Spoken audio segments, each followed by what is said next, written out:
The story of a boy and his alien friend planting mangoes in space. The stars shone above the silver domes of Lunar Colony 7, a small human settlement on the moon.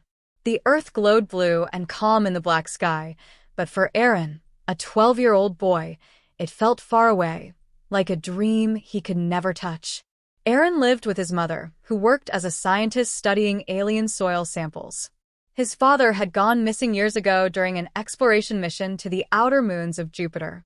Since then, Arin spent most of his days alone, wandering near the colony's outer glass domes, staring at the endless dust plains and wondering if space would ever feel like home. He missed Earth, the rain, the smell of trees, and the sweetness of mangoes. His grandmother used to tell him stories of mango trees that grew so tall that kids would climb them and nap in their branches. But Arin had never seen a real tree, not even a leaf. The moon was gray, silent, and cold. One night, while sitting near the greenhouse dome where the colony grew vegetables, Arin saw something flash across the dark sky. It wasn't a shooting star, it was slower, glowing green instead of white, and it seemed to land just beyond the ridge near the crater's edge. His heart jumped. Another cargo drop, he whispered to himself. But he hadn't heard any alerts. No one else seemed to notice. Arin grabbed his air mask, helmet, and oxygen pack. His small boots crunched against the dusty surface as he walked out through the airlock. The colony lights faded behind him, and the silence of space wrapped around him like a blanket. He climbed the ridge carefully, and there it was, a glowing pod, half buried in lunar dust. Its surface pulsed with soft green light. It looked alive. Arin reached out and brushed the dust away. The pod opened with a hiss, and a bright mist flowed out, wrapping around him. He stumbled back, startled. When the mist cleared, something floated in front of him, a small creature, no bigger than a football, with shimmering blue skin and big round eyes that sparkled like stars. "Hi," it said, in a cheerful, echoing voice. Arin froze. "Why, you can talk." The creature bobbed up and down, smiling. "Of course. I am Z, from planet Alara. And you are?" "Arin," he said softly, still trying to understand if he was dreaming. Z spun around happily. "Nice to meet you, Arin. You found my travel seed." "Thank you." "Travel seed?" Arin frowned. Z floated down and touched the ground with a tiny tendril-like arm. "Yes. My kind travels in living pods that grow from trees on my planet. We plant them across the stars to explore and share life." Arin blinked. "So, you're like a space seed traveler?" Z giggled, a sound like wind chimes. "That's a fun way to say it." "Yes." The boy knelt beside the pod. Inside it, among the glowing material, lay a small crystal sphere. It looked like a seed but pulsed faintly, like it had a heartbeat. "What's that?" Arin asked. Z's eyes brightened. "A mango seed of life." Arin's jaw dropped. "Mangoes? Like the fruit?" "Yes," said Z proudly. "Long ago, my people visited Earth. We tasted a fruit called the mango. It was so sweet, so full of sunlight that we brought its spirit back to our world. Now we grow them in starlight gardens." Arin's heart filled with warmth. He could almost smell his grandmother's kitchen and hear her laughter. "Mangoes in space," he whispered. Z nodded. "I came to find a place where we can plant a new one. But my pod crashed, and I cannot do it alone." Arin looked toward the colony's greenhouse dome in the distance. Maybe I can help." Z's face glowed even brighter. "Really? You would help me?" "Of course," Arin said with a grin. "I've always wanted to see a tree grow, especially a mango tree." The alien twirled in joy, sending small sparks of blue light across the lunar dust. "Then we shall plant the first space mango tree together." Arin laughed. For the first time in a long time, he felt alive, like the moon wasn't just gray and cold anymore. It was full of possibility. But far above them, hidden among the stars, something else was watching. A dark satellite flickered, scanning the moon's surface. Its sensors locked onto the green glow of Z's pod, and a faint voice echoed through static. "Unauthorized alien presence detected. Initiate retrieval protocol." Arin didn't hear it. Neither did Z. They just stood there, staring at the glowing seed that pulsed between them, warm, alive, and waiting to grow. The boy looked up at Earth, then back at his new friend. "Let's find the perfect spot," he said. Z nodded. "Let's make space bloom." And, together, they began their secret mission, to grow a mango tree among the stars. The next morning on Lunar Colony 7, the artificial dawn lights hummed to life, brightening the steel corridors of the habitat. Arin couldn't stop thinking about Z and the glowing seed they had found. He had hidden the small pod behind an old solar panel near the crater wall, away from the scanners and cameras that constantly watched the colony.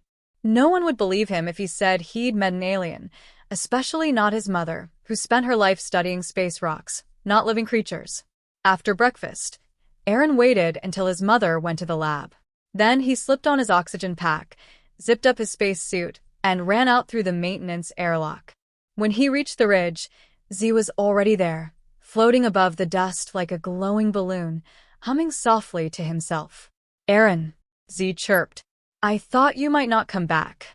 "Of course I came," Arin said, smiling. "We've got a mango tree to plant." Z spun around excitedly. Yes. "But there is one small problem." Arin raised an eyebrow. "What kind of problem?" Z pointed one tiny tendril at the dusty ground. "This moon has no air, no water, and no warmth. A seed cannot grow here." Arin frowned. "Then how do we do it?" Z floated closer, thinking. "We will need a special soil, a mixture of lunar dust and life essence. I can give it the energy, but we need something that holds memory of Earth." Arin thought for a moment. Then it hit him. "The greenhouse. It has Earth soil. My mom studies it all the time." Z's eyes sparkled. Perfect. "Can you bring some?" Arin grinned. "I can try." He ran back toward the colony, heart pounding. Getting into the greenhouse wasn't too hard. He often helped his mother with small chores there. Rows of hydroponic plants floated in clear tubes filled with nutrient water. Lettuce, tomatoes, herbs, but no trees. He filled a small sample pouch with soil from one of the bins and slipped it inside his jacket. Before leaving, he stopped to look at the plants. He whispered softly, "You guys are lucky. You get to grow." When he returned to Z, the alien was tracing glowing symbols into the ground with his light. They shimmered and pulsed like constellations. "What's that?" Arin asked. "It's a life pattern," Z said proudly. "A design that connects the seed to the energy of stars. Every planet has one. This one will help the seed breathe even where air does not exist." Arin watched in awe. Z's light patterns reminded him of his father's stories about constellations, how each shape told a story across the sky. Z gestured toward the center of the glowing circle. "Place the soil here." Arin knelt, unzipped the pouch, and poured the dark earth soil onto the moon's surface. It looked strange, black and rich against the pale gray dust. Then Z hovered closer and placed the glowing mango seed in the middle. It pulsed faster, like it recognized the soil. The ground around it shimmered softly. Z closed his eyes. The light from his body flowed into the seed, wrapping it in a swirl of green and blue energy. The moon's dust began to move, tiny grains floating up, glowing faintly. Arin's breath caught. The seed cracked open. A small sprout emerged, thin and trembling, but alive. It shimmered in the lunar light, its tiny leaves glowing gold. "Z," Arin whispered. "It's growing." Z smiled gently. "Life finds a way, always." They both watched in silence as the sprout reached upward. It wasn't like an earth plant. It looked half alive, half light, as if made from stars themselves. But then the light flickered. The sprout began to dim, trembling. "What's happening?" Arin asked, panicking. Z frowned. "It needs more energy. It's too far from sunlight. I must share more of myself." He floated above the sprout, glowing brighter and brighter until his whole body blazed with blue fire. The sprout regained its light, standing firm once again. But Z's glow dimmed, his voice weakening. Z. Arin cried. "Stop. You'll hurt yourself." The alien smiled faintly. "It's okay. Life must begin somewhere." He floated back down, trembling slightly. The sprout was stable now, its light steady and calm. Arin knelt beside it, his eyes wide. It's beautiful. Z nodded weakly. The first mango tree in space. Arin touched the glowing leaf carefully. It was warm, like sunlight in his palm. For a moment, he forgot the coldness of the moon. It felt like home. But in the distance, a red light blinked on one of the colony towers. Inside, hidden systems registered an anomaly. Unauthorized energy source detected near Sector D. Security drones powered up, their scanners sweeping the horizon. Arin didn't see them yet. He was too busy smiling at his new friend. "See," he said softly. "When it grows, will it have mangoes, like the ones from Earth?" Z nodded, his voice gentle. "Yes, Arin. Sweet, golden fruit that carries sunlight in every bite. When it grows, it will feed not just your body but your heart." Arin looked up at Earth, glowing far above. "Then we'll make sure it lives. No matter what." The boy and his alien friend sat beside their tiny glowing sprout, unaware that something was already coming for them, something that didn't believe life should grow beyond Earth. Alarms began to blink quietly in the control tower of Lunar Colony 7. Inside, technicians leaned over glowing screens, scanning for power fluctuations. One of them pointed to a red, pulsing near Sector D, close to the old crater ridge. "Commander, we've got an energy spike, non-nuclear but organic. Possibly chemical or bioelectric in nature." Commander Rhea Carson, Arin's mother, frowned. "On the surface? There's nothing out there alive." "That's the strange part," said the technician. "The readings look biological." Rhea's eyes narrowed. "Send a drone. Let's find out what's causing it." Meanwhile, Arin and Z sat beside the tiny glowing sprout, unaware of the silent machines beginning to stir far away. The little tree had grown slightly overnight. Its stem was still thin, but its two leaves shimmered faintly like glass. The mango seed pulsed deep within the soil, alive and breathing. Arin stared at it, wonder filling his eyes. It's really living. On the moon." Z smiled weakly. His glow had dimmed since the night before. "Yes, but it's still fragile. Space is not meant for such warmth. We must protect it until its roots are strong." Arin nodded. "We'll build something around it like a dome." Z tilted his head. "A dome?" Yeah. "I can sneak some transparent sheets from the storage bay," Arin said. "We use them to fix windows and plant covers in the greenhouse. It'll keep out the dust." Z twirled in delight. "That is clever, Arin. A moon dome for a mango tree." They spent hours working. Arin carried small panels one by one from the colony's old storage room, while Z used his glowing energy to seal the edges together, fusing them like melted glass. Soon, a small clear dome stood around the tiny tree, glowing faintly in the darkness. Arin looked at it proudly. There, the first mango greenhouse on the moon. Z placed one glowing tendril on the glass. Now it can breathe in peace. But before they could rest, a faint buzzing sound echoed across the lunar silence. Arin froze. "Z, did you hear that?" Z's eyes flickered. "Yes." "That is not the sound of wind, because there is no wind here." They looked up.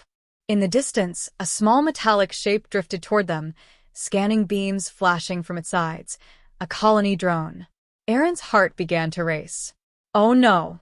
If they see you, they'll—" "Take me away," Z finished softly. "And destroy the seed." Arin's mind spun. He had to hide them. "Quick. Get under the rock ridge." Z floated swiftly behind a jagged boulder, while Arin scrambled to cover the small dome with lunar dust. The glow dimmed under the gray powder, just as the drone hovered overhead. A red laser beam swept across the surface. It stopped briefly where the dome was buried, but the dust blocked its scan. After a few seconds, the drone drifted away, vanishing back into the black sky. Arin let out a long breath of relief. That was close.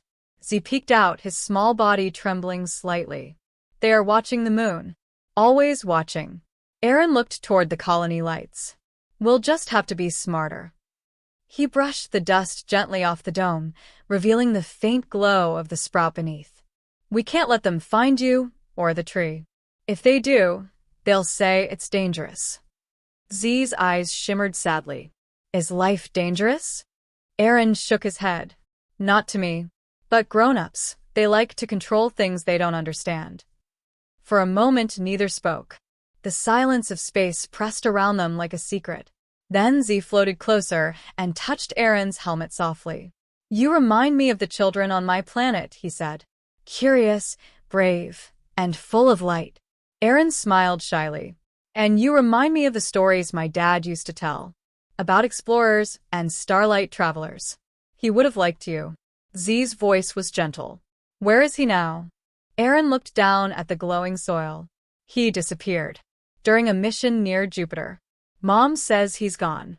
But I like to think he's still out there. Maybe planting trees on another world. Z floated silently for a moment, then said softly, Then this tree will be for him. Arin looked up, his eyes shining behind the visor. For my dad? Yes. The first fruit will carry his memory. We will grow it in his name. Arin nodded slowly, a lump forming in his throat. Thank you, Z. They sat quietly again, the earth shining above like a giant blue lantern. The dome shimmered faintly beside them.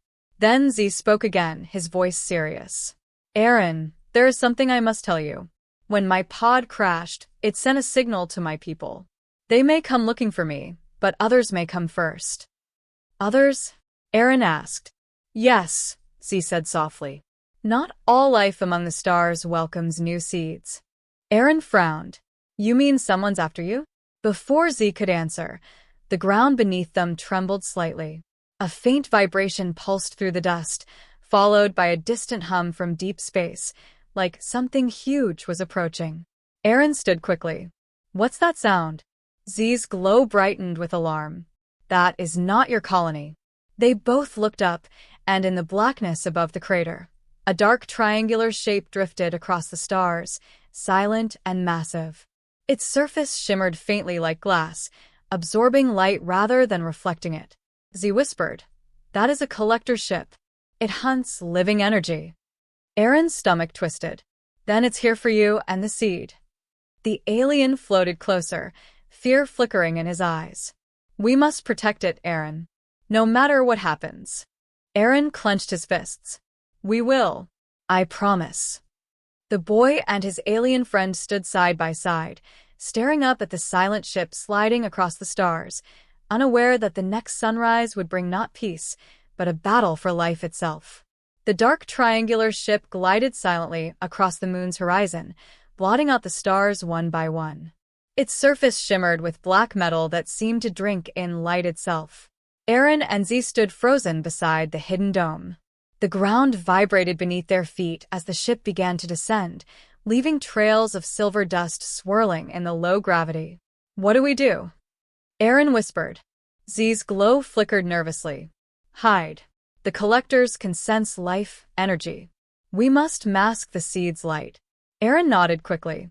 He dropped to his knees and began covering the small dome with thick lunar dust until only dull gray powder remained. Z floated over the tree, placing both tiny arms on the soil. A faint blue shimmer rippled outward, dimming the seed's glow completely. Then silence. The ship settled near the crater, its shadow stretching over the ridge like a giant hand. From its underside, 3 mechanical probes detached and floated toward the surface. Their metallic bodies were covered in black crystal scales, and red sensors blinked like eyes.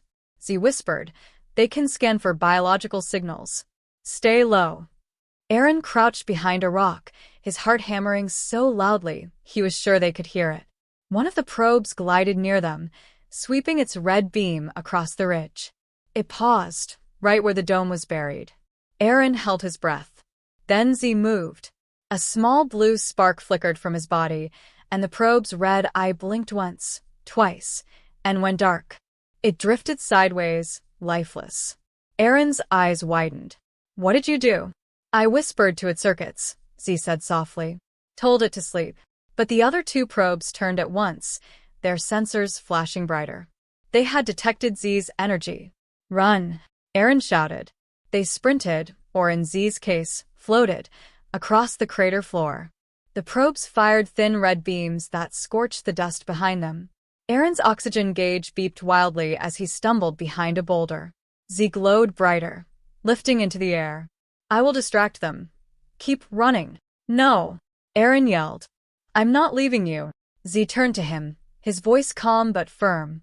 You are the only one who can protect the seed if I fall. Please, Arin.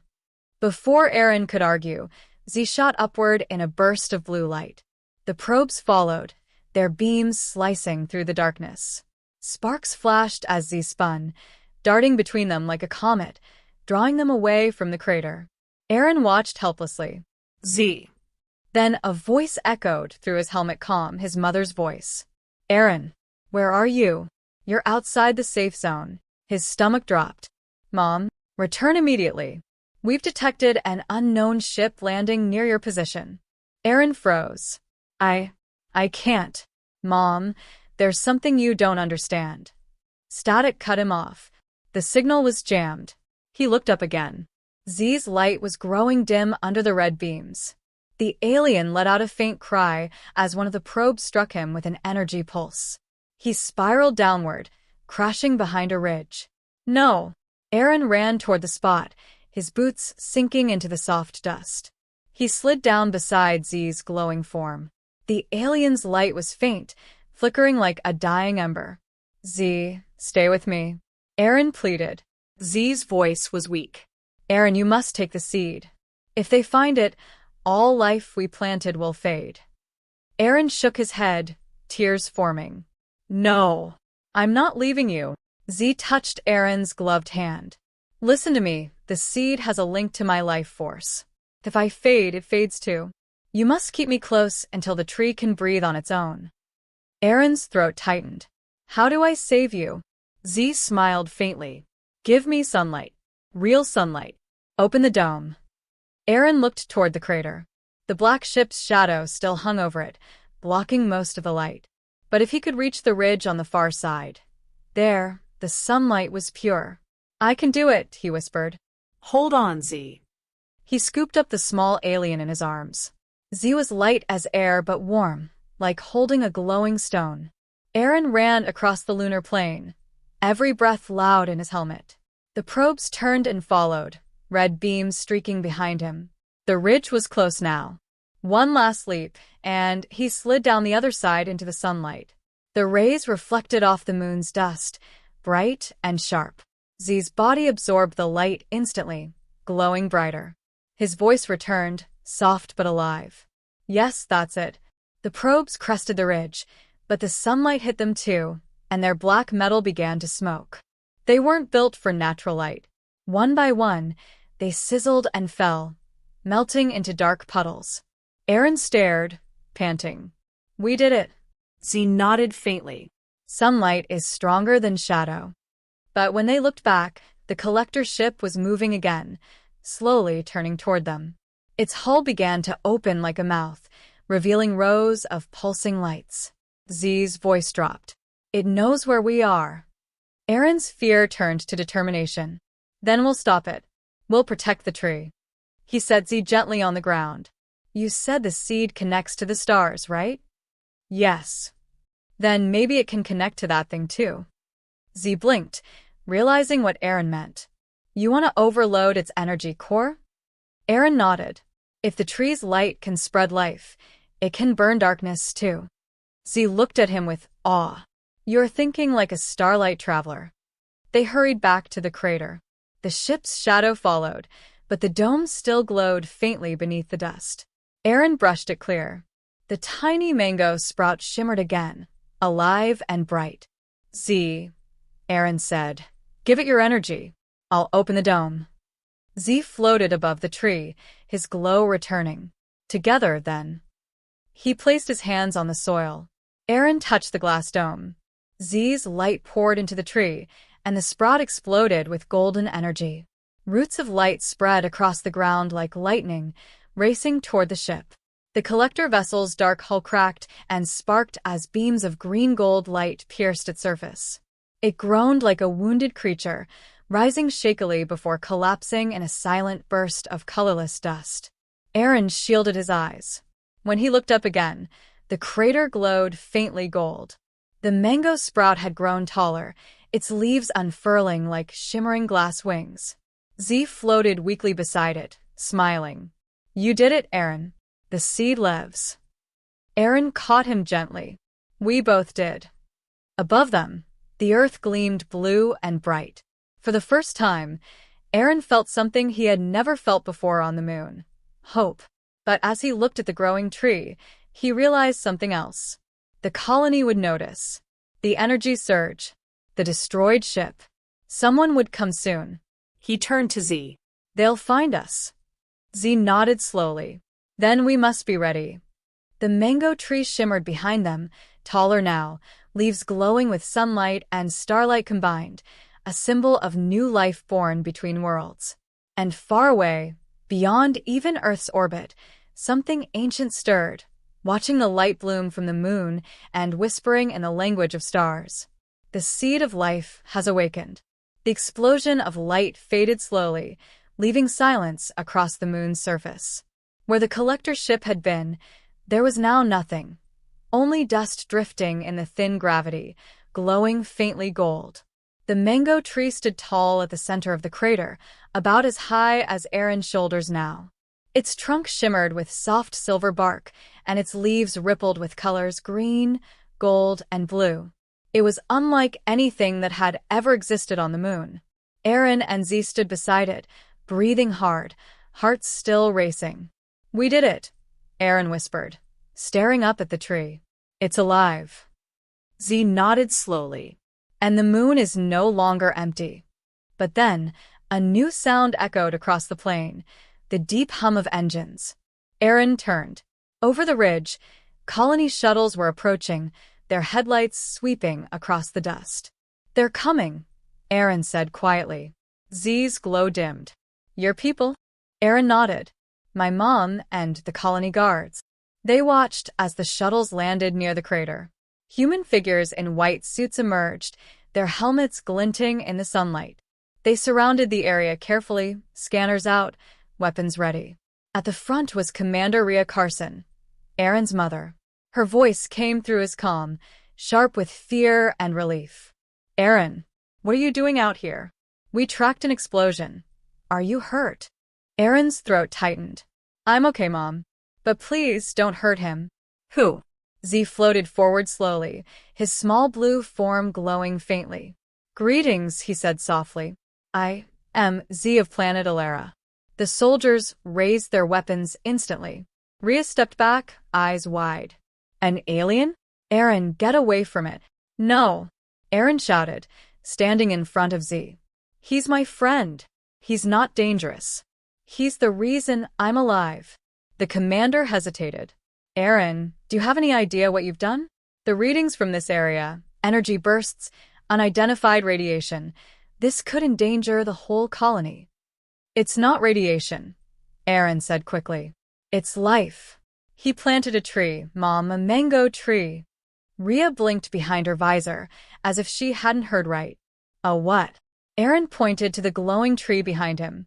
The sunlight danced across its golden leaves, and for a moment, even the soldiers lowered their weapons in awe. Rhea took a slow step forward. "How is that possible?" Z floated closer to her, his voice calm and gentle. "Life does not belong to one world, Commander. It travels, learns, and grows. Your son helped me bring this seed to life." Rhea looked between the alien and her son. "Why?" "Why here?" Z's eyes shimmered. "Because your people forgot what the earth once gave you, roots, warmth, fruit that carried sunlight. You came to the stars but left your trees behind. This seed is a bridge between what you were and what you can still become." Rhea was silent for a long time. The other colonists watched, unsure what to do. The moon had never seen such a sight, a glowing alien tree, a boy, and a creature from beyond the stars standing side by side. Finally, Rhea lowered her weapon. "If this is truly alive," she said softly, "then it's not a threat. It's just a miracle."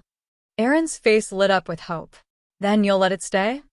Rhea looked up at the earth hanging above them, blue, beautiful, and distant.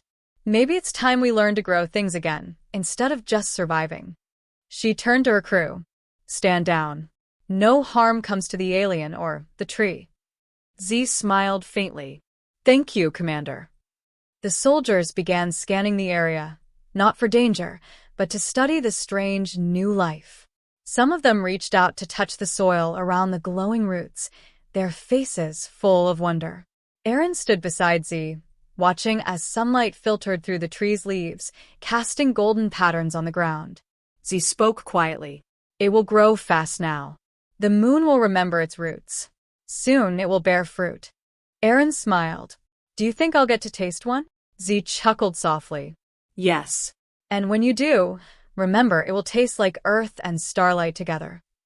They sat under the tree's shimmering branches as hours passed. The colony crews set up protective barriers, solar shields, and observation posts. But no one dared touch the tree's trunk. It seemed sacred somehow. When night fell on the moon, the mango tree glowed on its own. Its leaves shimmered with soft light, enough to cast gentle shadows across the dust. It looked like a piece of the Earth's soul reborn among the stars. Arin leaned against Z, gazing up at it. Z. Yes, Arin? Will you stay? Z hesitated. My people will come soon. They will know the seed has grown. I must return to them, but part of me will always remain here. Arin's chest tightened. I'll miss you. Z smiled warmly. You won't have to. Look after the tree. When it blooms, you will hear my voice in the wind that doesn't blow and see my light in its leaves.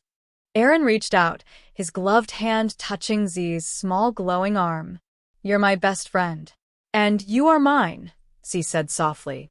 They sat together until the horizon began to glow again with the rise of the sun. As the first rays touched the tree, Z's body began to fade into the light, merging with the glow of the leaves. Z. Arin whispered. Z's voice echoed faintly. Goodbye, my friend. Keep planting stars. And then he was gone, his light absorbed by the tree. Arin stood there silently, tears floating inside his helmet. The tree shimmered brighter, as if comforting him. One golden leaf drifted down, landing softly in his hand. He held it close to his heart. I will, Z. I promise. Weeks passed. The colony built a glass dome around the crater to protect the tree. Scientists studied it, but no one could explain how it lived without air or water. They called it the lunar mango tree, but Arin knew it was more than that. One morning, as he walked inside the dome, he saw something hanging from the glowing branches, a single golden fruit, warm and bright like a miniature sun. Arin picked it carefully, tears filling his eyes. We did it, Z, he whispered. You were right. He took a small bite. It tasted like summer, like home, like friendship that stretched across galaxies. And as he looked up through the glass dome at the endless stars, he thought he saw a faint blue light among them, twinkling, watching, smiling.